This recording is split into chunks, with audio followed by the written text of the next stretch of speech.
everyone, welcome to Make Moments Matter, a music education podcast, where I share lesson ideas, songs, games, and inspiring things for your elementary music classroom. My name is David Rao, and I am the music teacher who blogs at makemomentsmatter.org. This episode of the podcast is a replay containing the audio version of a Musical Mondays live video. If you're not familiar with Musical Mondays, every Monday night at 8 p.m. Eastern Time, I go live on Facebook and Instagram to share about the lessons that I'm using in class with my students. I give a recap of my kindergarten through 5th grade lessons, and then do a deep dive about one grade level and share the books, instruments, songs, and process that I use to teach the lesson to kids. This podcast episode contains all the audio from the Musical Mondays video, but if you'd like to see a replay of the video itself, you can find a link to the archived video on YouTube when you click the link in the notes for this episode. Thanks so much for tuning in. Here's the show. Hey everyone, my name is David Rao, and I'm the music teacher who blogs at makemomentsmatter.org. You can also find my ideas on Facebook, on Twitter, Pinterest. Is Twitter still around? You can find me on Twitter if it's still around. Pinterest, and a variety of other places when you search for my name, David Rao, or Make Moments Matter. So, because last night I didn't say like anything about Halloween, this night I'm talking about Halloween. I'm going to talk about Old Woman Skin and Bone, how you might use that song in your class, how you might teach it with your students, and then how you could put it on to pitch percussion instruments like xylophones, metallophones, glockenspiels, that kind of thing. So I'm going to talk through that in just a second, but before I do, let me just say if you find something interesting or cool you like in these videos, you can find it on the links page. And by that, I mean there's a whole page dedicated to the resources and stuff I talk about in these videos. It's linked directly at the bottom of the caption for this video, or you can find it on my blog, makemomentsmatter.org, on the video tab. Also, if you are in and around Manitoba this weekend, this Friday and Saturday, I'm going to be at the Manitoba Music Educators Association on Friday and the Manitoba ORF chapter on Saturday, doing 6 or 7 workshops, little ones, but it's like the whole day of stuff on Friday and Saturday. So if you're in and around Winnipeg, please come join us. It's going to be so much fun. You can find more information on my blog or on the Manitoba Music Educators page or the Manitoba ORF chapter webpage. And if you're like, hey, I would love to come, but I don't live in Canada and can't get my passport ready in time or whatever, you can join me anytime. There are a lot of cool opportunities for workshops. I have them all listed on my blog on the About Me page that are coming up. Plus, also on demand, I have a Patreon page if you want to come and join me. There are a lot of cool lessons. I'm posting more and more every week. I post all my lesson plans written out. For any video that I show, I have a written lesson plan that you can take and copy and use, adapt, change, whatever works for your classroom, all sorts of stuff. But check it out. That's I'll link it on the links page, but you can see all the content that's already there and all the stuff that's coming soon. There's a lot already there, and I keep adding every week, so more stuff there. If you are not in and around Manitoba and want PD right now, you could do that. Okay, so I'm going to talk about Old Woman Skin and Bone, and this is a super fun song that I've done like my whole life. I'm pretty sure as a student I did this song, and it was always fun and always kind of creepy and always kind of weird. And so I wanted to share how I teach this in my class and what you might do if you want to include it in your own class. So for me, I use this in 3rd grade, but you could use it in a variety of different grades. It just kind of depends on what your students are doing. My focus in this lesson is to get students playing on pitch percussion instruments, so xylophones, metallophones, glockenspiels, and to be doing a couple different things with that. I want them to be playing the drone, the bourdon, playing a steady beat on an open fifth. I also want them to play around with melody, and we include improvisation in this lesson if we have time for it.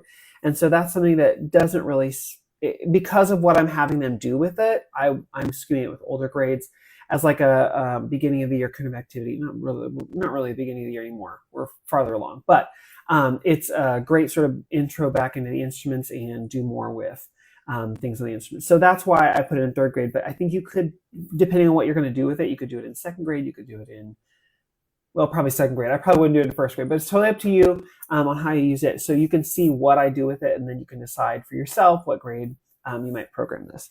So, of course, I have a xylophone right here. How does this fit in my office? Ooh, it's one of the fancy, cool Smart Series Sonar brand that like fits right on a desktop. It's not like the big traditional ones. This is one of the cool thin ones. They like stack. Watch this. None of the bars fall off. I know that some people probably just gasped and clutched their pearls, but none of the bars fall off. It's really compact and portable, easy to use. And one of the things I was talking about with the other music teachers at my music district professional development today was we're talking about adaptive instruments and how she's like, I have a couple students in wheelchairs and I'm trying to find the right things, using resonator bars or something that can fit on the tray that they can play and is still accessible to them. And she's going to try using one of these because it's so thin. It can be propped up or either put on the used in conjunction with the wheelchair they already have, or maybe put in one of the tray systems they already have. So she's going to try it. So I think that's one of the cool things about it because it's so compact. It saves space, but then think about all the cool accessibility things you can do with it and how it might fit and work for kids in ways that other instruments can't. Anyway, just that came up today, and I just thought well, it's kind of cool. I'd never really thought about it as in context of how could it help a student who needs access to the instrument but can't fit at one of the others. Just maybe sort of cool. And if you're oh yeah, it's fun to come back, it also has these little lift things, these little they're kind of like the legs of a chair. So that also gives you a little bit more flexibility as far as where is it going to go, where can it fit, can kids fit under it, that sort of thing. So something to think about if you're thinking about, would this instrument work for me? Okay, so anyway, I tell the kids, so it's October, and everything I do, I always tell a story because I feel am I a music teacher? Am I a storyteller? I don't know. Is there a difference? Maybe not. I don't know. But I always sort of start with a story. And so with this one, I say, okay, this is a story. I love this song. It's such a great song. But I'm just going to warn you, it's a little bit spooky. So I hope you're okay with that. It's just a little bit spooky. So don't worry too much. But anyway, ooh, oh my gosh. Oh, I already feel a little creeped out. This is exciting. Ooh, oh my gosh, what a great start for a story. Okay, I'm going to sing the story, but don't get too scared. Okay, you ready?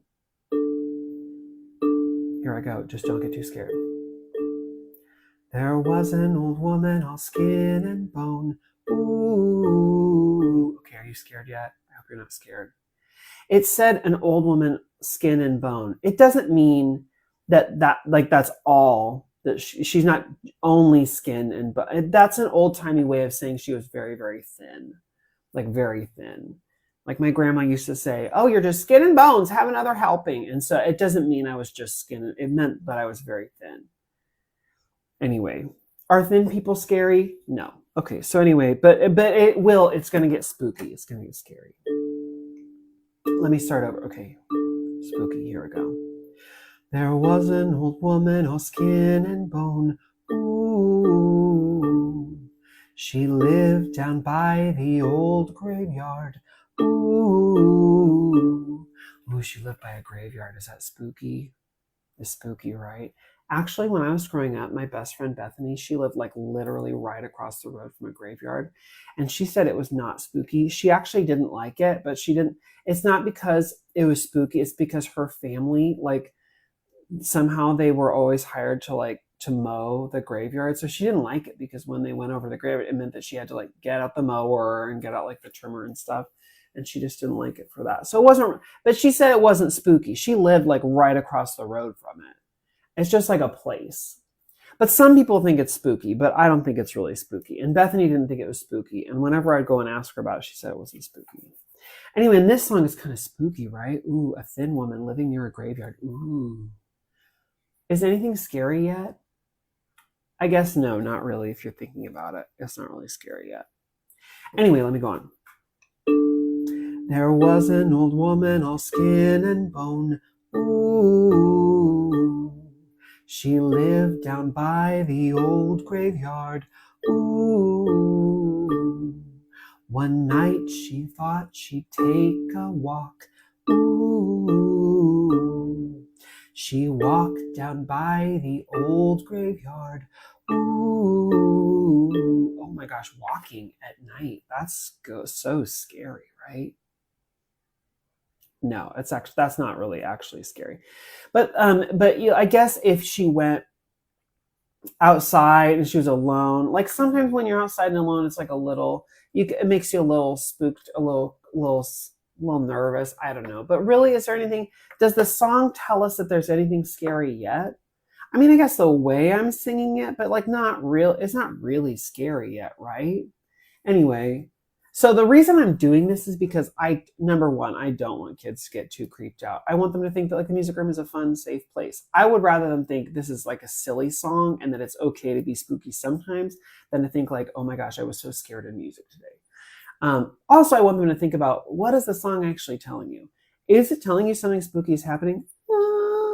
I don't know. So you got to think about it. So that's why I keep stopping. Plus, also, the more I stop and prolong, the more the surprise at the end might actually be spooky for them. Okay, so let me go. Let me go on. So she walked down by the old, and also I would start over.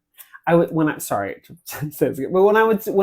I restart, I start from the beginning, and then I'm not spending so much time teaching them the song because they're hearing it so many times. They're kind of learning it as I go.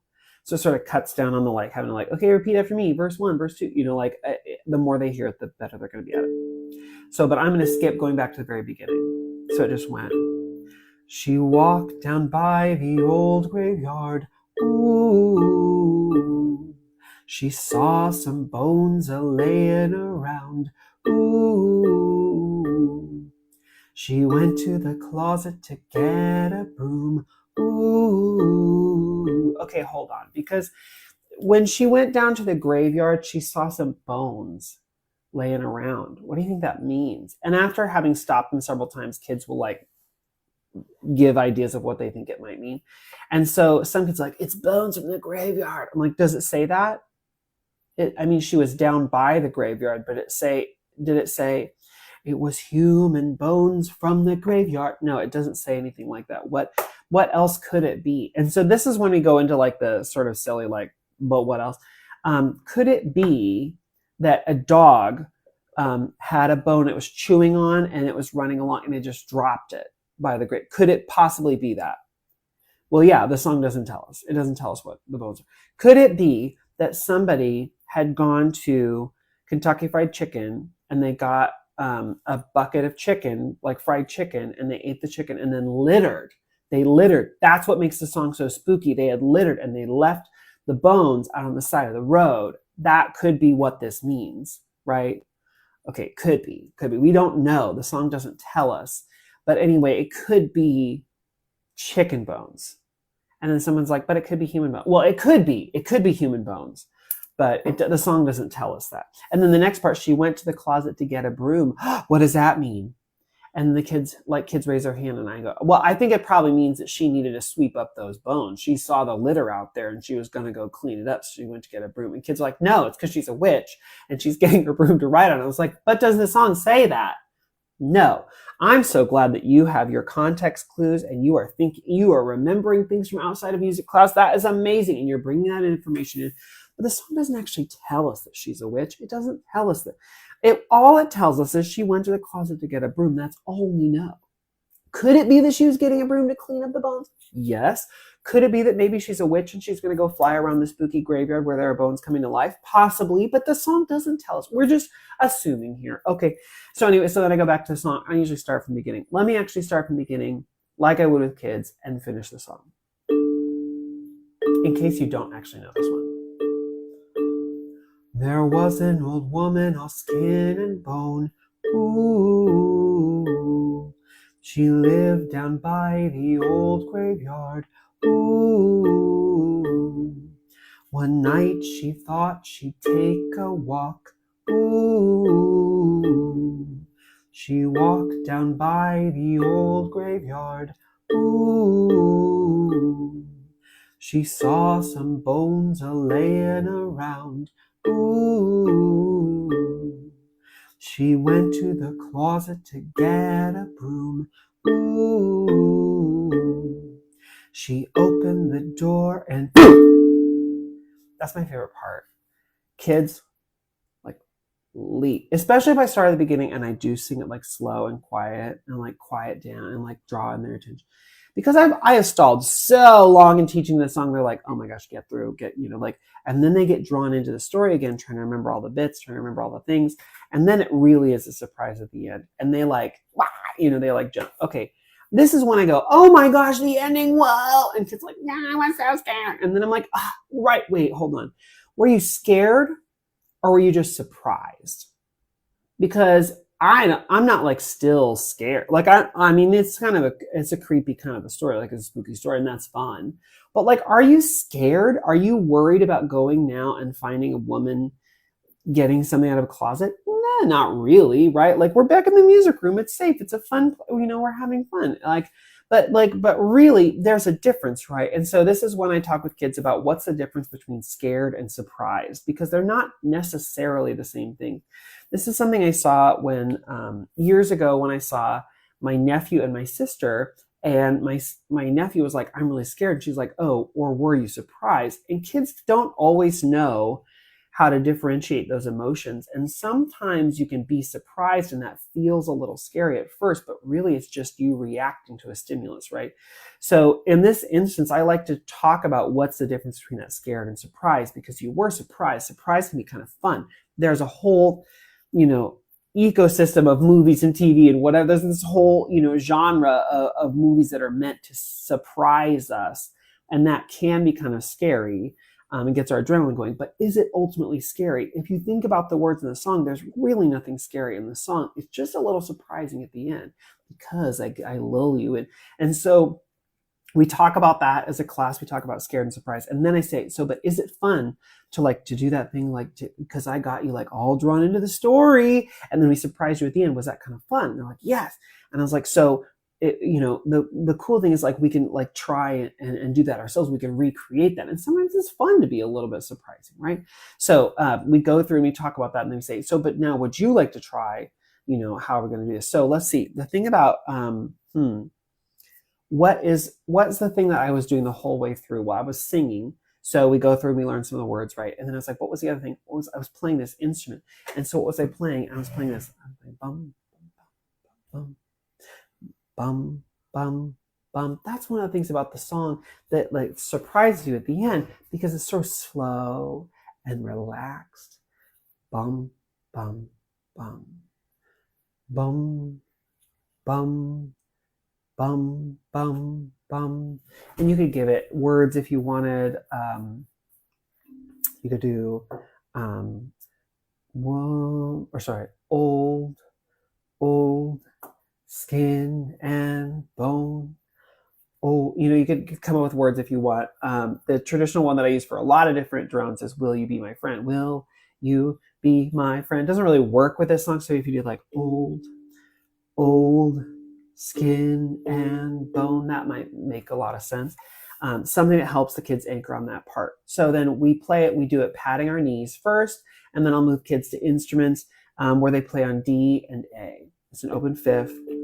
And for what we're about to do, I wanted to play on those two bars, because the next thing, it'll make it easier if we're on D and A instead of C and G. You'll see why in a second. So we play that part, and then we make sure that we can sing along. And there are a lot of words, but there's a part of this song that comes back over and over and over again that I think you already know.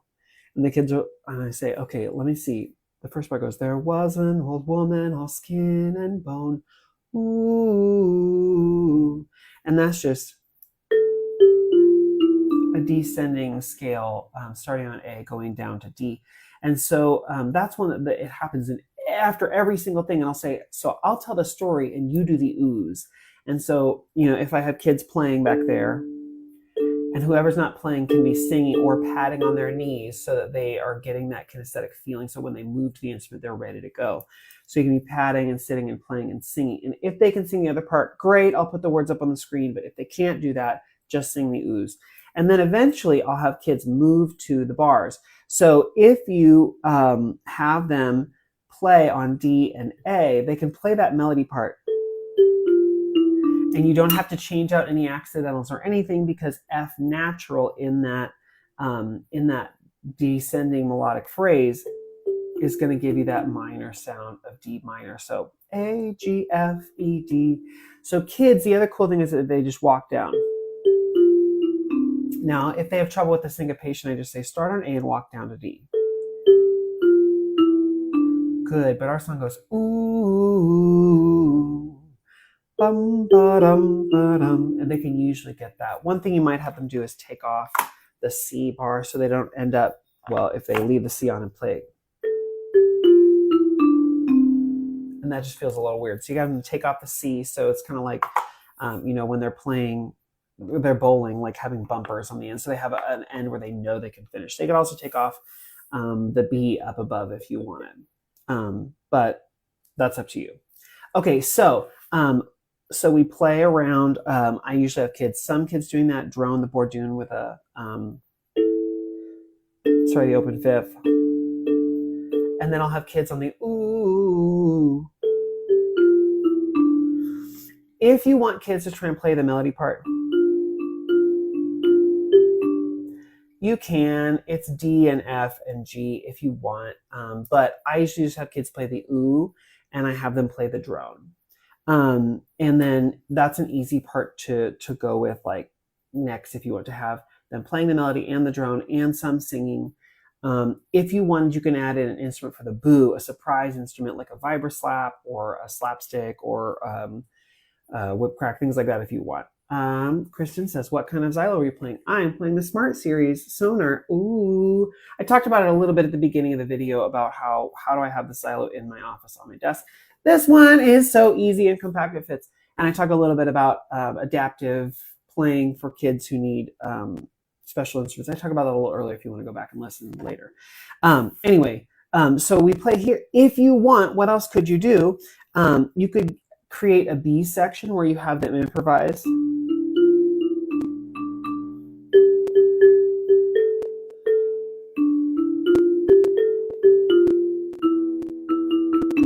I would probably just have them do those 5 notes, D, E, F, G, A, and not go pentatonic, not go into other notes. I would just give them those 5 and let them play around with it, and I think that's probably enough. One of the things I would say with kids is one of the things that makes this song kind of spooky is that it's slow and it's gentle. So if you're playing, it's no longer spooky, it's no longer scary. And if you're playing,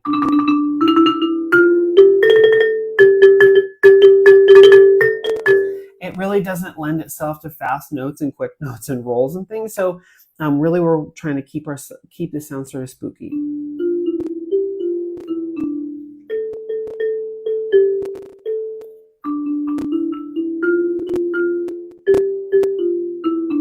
So it's really fun for syncopation. It's really fun for giving kids a chance to improv. You could have them do question. You could have them do answer. There are a lot of things you can do if you want. And then it's sort of that minor sound in there. Easy for them to recreate, even if only what you have them do is the open fifth, if you have them do the drone or the melody. I know that the ooh is maybe different than the way some other people have done it, but it's there are a lot of variations of this song.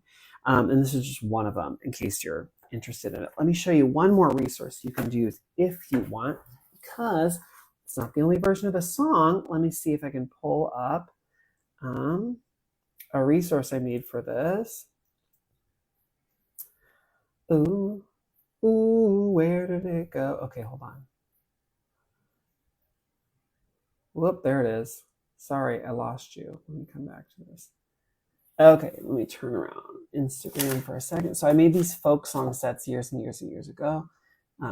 Well, I have a ton of them, but this is one for the song Old Woman Skin and Bone. So I use this sometimes when I'm teaching it. It gives kids context. It gives them more information about the song. So you can also print it out and use it as a bulletin board if you want. I linked it on the links page if you're interested. I have a ton of these for all different kinds of songs. It's just one of the Spook Pack songs that's in the Halloween songs. So like if you wanted to use it for a bulletin board, there are these different slides that say like Old Woman Skin and Bone, favorite folk song of the month, or just favorite folk song. It tells you where it's from. It's originally from England. This song is very old. It was originally published in a book in 1783 called Gammer Gurton's Garland, or the Nursery Parnassus. There are many different versions of this one, as with many different folk songs. We talk about vocabulary. What does skin and bone mean? Does it mean she's, just skins and bones? No, it just means she's very, very skinny. We talk about variation of different kinds. scary songs. Don't worry, you're safe with your teacher in the music room. No real reason to be scared, but sometimes it's fun to be a little scary and spooky. And we talk about context clues. What makes the woman so skinny? Why'd she walk by the graveyard? Like what is it in this song that makes it kind of creepy? And then there's a version of the song with the lyrics. But this actual song, there's another version, and this is the traditional Irish version. And this song is really interesting. I tried playing it on the piano earlier, and it is not a version I knew. Let me see if I can play it really quick. I'm going to jump over to my piano.